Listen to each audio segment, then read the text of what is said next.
साल बाद फिर भारत की अंतरिक्ष में वापसी। आज लॉन्च होगा शुभांशु शुक्ला का एक्सियोम 4 मिशन। 6 बार टल चुका है मिशन। अब सोनम रघुवंशी के राज उगलेगा लोकेंद्र तोमर। शिलांग पुलिस करेगी पूछताछ। कोर्ट ने ट्रांजिट रिमांड पर भेजा। भोपाल के आर्मी फायरिंग रेंज में ड्रोन से ट्रेनिंग के दौरान लोहे का डमी बम एक जवान के सर पर गिरा, जवान की मौत। मध्य प्रदेश में भारी बारिश का दौर जारी। कई जिलों के लिए मौसम विभाग का रेड अलर्ट। भोपाल, उज्जैन समेत 18 जिलों में होगी भारी बारिश।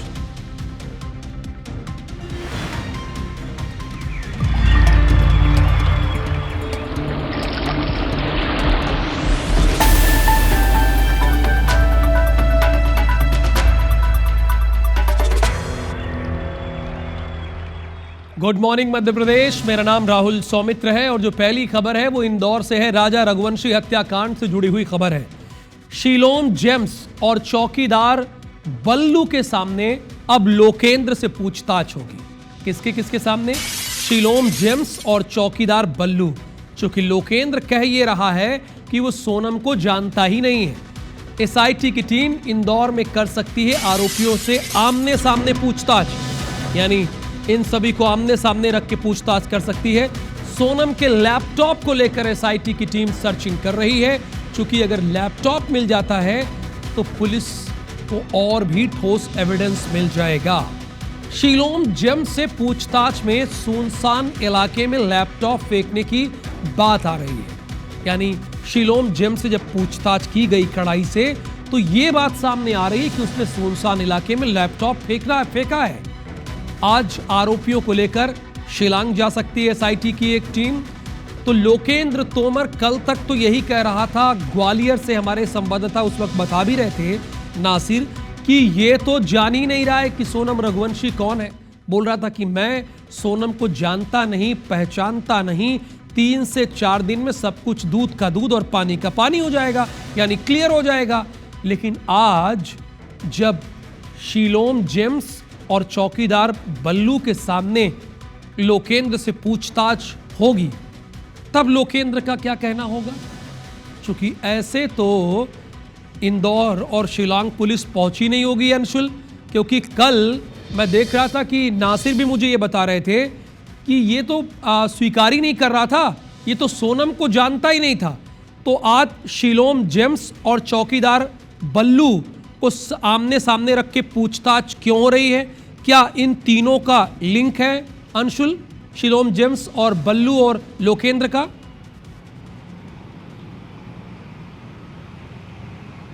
बिल्कुल राहुल, जब शीलोम जेम्स को पुलिस ने गिरफ्तार किया था तो शीलोम जेम्स के मोबाइल से एक चैटिंग बरामद हुई थी और उस चैटिंग में ही ये लोकेंद्र जो है तीसरा शख्स ये निकल करके आया था, जिसने कि शीलोम जेम्स को ये कहा था कि वो फ्लैट से बैग को हटा दे। हालांकि लोकेंद्र जो है वो लगातार इस बात को नकार रहा है कि उसे फंसाया जा रहा है, उसका इस पूरे मामले में किसी भी प्रकार का लेना देना नहीं है। लेकिन सूत्रों की माने तो खास एविडेंस जो है वो मोबाइल की चैटिंग जो है वो शिलांग पुलिस के पास मौजूद है, जिस चैटिंग में लोकेंद्र ने शीलोम्स से बातचीत की थी और शीलोम्स और लोकेंद्र के बीच कई बार इस मामले को लेकर के बातचीत हुई थी, जिसके सबूत भी शिलांग पुलिस के पास है और इन्हीं सबूतों के आधार पर उन्होंने लोकेंद्र को पकड़ा था। और सबसे बड़ी बात यह कि इस पूरे मामले में एक लैपटॉप की सर्चिंग जो है वो शिलांग पुलिस के द्वारा की जा रही है। ये लैपटॉप ही है जो सबसे अहम माना जा रहा है इस कड़ी में और ये बताया जा रहा है कि शीलोम जेम्स ने जो लैपटॉप है सुनसान इलाके में फेंका था और उसने लोकेंद्र के कहने पर ही उस लैपटॉप को फेंका था और बैग को जलाया था। और ये बात शीलोम ने भी अपनी पूछताछ में शिलांग पुलिस को बोली है। यानी कि जब तीनों आरोपियों का आमना सामना होगा, उस मोबाइल की चैटिंग और कॉल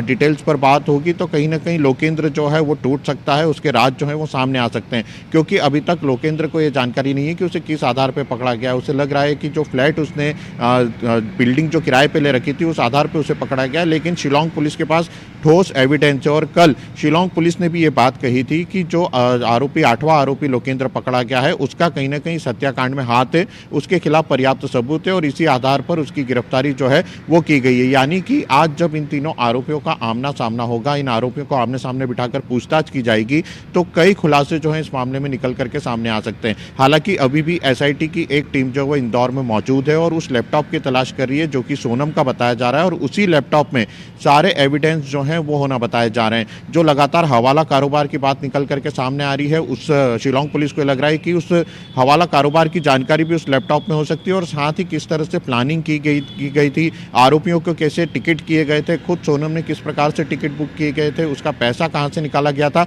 ये सभी जानकारी जो है उस लैपटॉप से निकल सकती है। हालांकि जो 8वां आरोपी है लोकेंद्र, उसकी 3 दिन की पुलिस रिमांड मिली है, तो ये पूरी संभावना जताई जा रही है कि आज पूछताछ के बाद उसे जल्द से जल्द शिलांग ले जाया जा सकता है और वहां पर कोर्ट में पेश किया जा सकता है, क्योंकि 3 दिन का समय है और इंदौर से यदि का होना बहुत जरूरी है। कई बार पुलिस पूछताछ में जो आरोपी बयान देते हैं वो आप कोर्ट में बदल भी देते हैं आरोपी, इसलिए ठोस एविडेंस। अंशुल ने कहा कि लैपटॉप की तलाश जारी है और लोकेंद्र जो बार बार बच रहा था, शिलांग पुलिस के पास लोकेंद्र के खिलाफ भी एविडेंस है। अभी तक आपने देखा शिलांग पुलिस ने जो कुछ कहा वो सही साबित हुआ।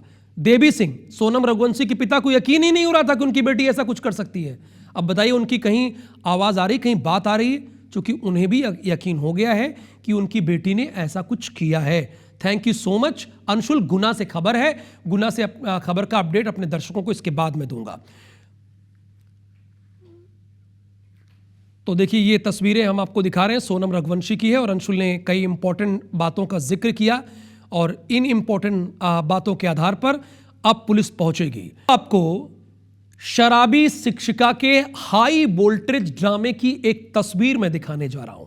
यह खबर धार से है, जहां एक सरकारी स्कूल में शराबी शिक्षिका ने खूब हंगामा किया। ये शराब पीकर आई थी। ये हमारे बच्चों के आपके बच्चों को पढ़ने की, लिखने की, आगे बढ़ने की प्रेरणा दे रही है या देंगी, और मोटी तनख्वाह उठा रही हैं। 1 तारीख को तस्वीरें मनावर तहसील के प्राथमिक स्कूल सिंघाना की है। यहां पदस्थ शिक्षिका कविता कोचे, इनका नाम कविता कोचे है, आए दिन शराब के नशे में स्कूल आकर स्टाफ और विद्यार्थियों के सामने अभद्र भाषा का उपयोग करती हैं, जिससे स्कूल का वातावरण प्रभावित हो रहा है। शिकायत के साथ प्रस्तुत पंचनामे पर विद्यालय के प्राचार्य समेत अन्य शिक्षकों के हस्ताक्षर भी संलग्न है। शिक्षकों का कहना है कि कोचे मैडम का ये व्यवहार, अरे मैडम इनको क्यों कहा जा रहा है भाई? ये हम बोला जा रहा है कोचे मैडम, ये है मैडम क्या? अरे शराबी शिक्षिका है, ये मैडम नहीं भाई। ये जो हमारे और आपके बच्चों को शिक्षा देने जा रही है आगे बढ़ने की, ऐसे बोलिए कि शराबी शिक्षिका। जब शादी हालत में होगा, ये व्यवहार न केवल स्कूल के अनुशासन को ठेस पहुंचा रहा है, बल्कि बच्चों के मानसिक विकास और अनुशासन पर नकारात्मक प्रभाव डाल रहा है। आगे होगा क्या पता है? इनको 6 महीने के लिए सस्पेंड कर दिया जाएगा, 4 महीने के लिए। अच्छा, तब भी सैलरी आती रहेगी मैडम की, तब भी आधी सैलरी आएगी। ऐसे शिक्षकों को बाहर का रास्ता निकाल देना चाहिए। बैठिए, आप घर बैठिए, आपका कोई काम नहीं स्कूल में। नहीं, जितने मेरे दर्शक देख रहे हैं गुड मॉर्निंग मध्य प्रदेश के, बताइए ऐसी शिक्षिका के साथ क्या होना चाहिए? भाई आप बैठिए, आप घर में बैठकर 10 बाई 12 के कमरे में दिन रात शराब पीजिए, हमसे कोई मतलब नहीं है। बात करना आया मैं तुम्हारे, लेकिन आप शराब पीकर स्कूल आ रही हैं, हमारे बच्चों को गलत शिक्षा दे रही हैं, मतलब तो होगा। हाँ, तब भी मतलब है कि आपका सेहत खराब हो सकता है। सहानुभूति जता सकते हैं कि घर में शराब मत पीजिए, आपका स्वास्थ्य खराब हो सकता है।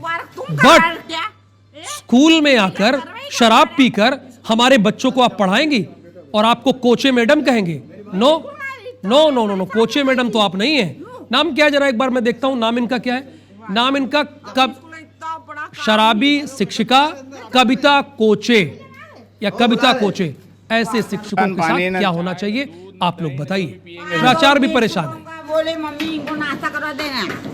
अभी जाओ मैम, आप जाओ, मेरे को इनको से बात करने दो। बड़े अधिकारी फोन आए, उनसे बात करने आया, मैं तुम्हारे पास नहीं आया हूँ। अब तुम तो पीएलओ सुनोगे नहीं कोई की।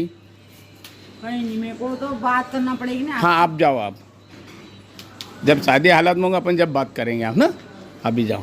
मेरे स्कूल का ये काम करा रहे, तुम्हारा तुम करवा रहे क्या? तुमने क्या करवाई का हमारा स्कूल में? अरे जाओ दीदी, आप बैठो बैठो बैठो बैठो। और यहाँ पर जैसे बच्चों के द्वारा मुझे सूचना मिली कि मैडम ने ये बस ऐसे ड्रिंक कर रखी कुछ भी, तो फिर मैंने सर को सूचना करी। पहले भी 2-3 बार ये पी के ऐसे आते रहते थे, तो हमने इनको समझाइश भी दी कि आपको पीना हो तो घर पे पिए। ऐसा मैं संबंधित शिक्षिका का पंचनामा बना के दिया है, वो पंचनामा के आधार पर आगे की कार्रवाई विभाग करेगा। मौखिक जब तक लिखित में साक्ष्य प्राप्त नहीं होते, इसके आधार पर कार्रवाई नहीं कर सकते। अच्छा, प्रधानाध्यापक को सुना आपने? वो कह रही कि 2-3 बार पीकर आई थी, मैंने समझाइश दी। अरे बाहर का रास्ता दिखा देना चाहिए था पहली बार में। आपने जो समझाइश दी वही तो गलत किया। ये आपके घर का मामला नहीं है मैडम, स्कूल में शराब पीकर आई हैं। बहरहाल मेरा काम है खबर बताने का, मैं आगे बढ़ रहा हूं। भोपाल आपको लेके चल रहा हूं। यहां चौंकाने वाला मामला सामने आया। असल में हुआ क्या, कब्रिस्तान गायब हो गया। यहां कब्रिस्तान गायब हो गया। किसी समय शहर में 200 कब्रिस्तान थे, लेकिन अब सिर्फ 22 ही बचे हैं। मुस्लिम समाज गायब हो रहे कब्रिस्तान की तकलीफ से जूझ रहा है। उनका दर्द है कि वो अपनों की मौत के बाद उन्हें आखिर कहाँ सुपुर्दे खाक करें। बताया जा रहा है कि जहां पहले कब्रिस्तान हुआ करते थे, अब उस जमीन पर मकान, दुकान, फैक्ट्रियां और कॉलोनियां खड़ी हो चुकी हैं। कब्रिस्तान के इस तरह सिमटते दायरे से परेशान मुस्लिम समाज ने सरकार से अपील की है कि इसका हल निकाला जाए, नहीं तो मुर्दों को दफनाने के लिए शमशान घाट का रुख करना पड़ेगा।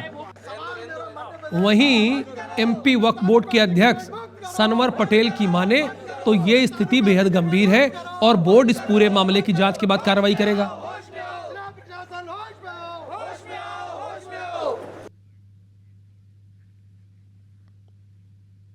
200 कब्रिस्तान आज जो है 25 कब्रिस्तान भी नहीं है। आप गिन लीजिए कहाँ हैं। तो आप ये जो इंक्रोचर है कब हटेंगे ये? और सरकार इतनी लाचार हो चुकी है, जो सरकार एक तरफ किसी को भी फौरन किसी के भी मकान को बुलडोज कर देती है, तुरंत एक्शन कार्रवाई, तुरंत कार्रवाई होती है, वो सरकार इतनी लाचार हो चुकी है। कब्रिस्तान ही नहीं बचे हैं साहब, जहाँ पर जबकि 289 300 कब्रिस्तान थे। कब्रिस्तान में तो पूरे मतलब ख़त्म हो गए हैं, पता ही नहीं है। अब 22, 23, 24 ही बचे हैं शहर के अंदर कब्रिस्तान। ये विषय संज्ञान में आया है। हमने तत्काल इसको अपने संबंधित शाखा को, काफ़ी अम्मा को लिखा है और समस्त दस्तावेज, जो वैधानिक दस्तावेज इसके क्या है, वो सब हमारे सामने प्रस्तुत करते ही हम जो उपयुक्त कार्रवाई है वो कानूनन कार्रवाई करेंगे। अब आपको उज्जैन के महाकाल मंदिर लेकर चलते हैं। यहां पर एक शिव भक्त ने 2 किलो का चांदी का छत्र चढ़ाया है। आज सुबह हुई भस्म आरती में गोरखपुर के शिव भक्त सब परिवार शामिल हुए और बाबा महाकाल के लिए 2 किलो चांदी से बना छत्र चढ़ाया। इस दौरान हजारों की संख्या में शिव भक्त मौजूद रहे। रोज सुबह 4 बजे भस्म महाकाल की आरती होती है, जिसमें हजारों की संख्या में भक्त शामिल होते हैं और दिव्य आरती का आनंद लेते हैं।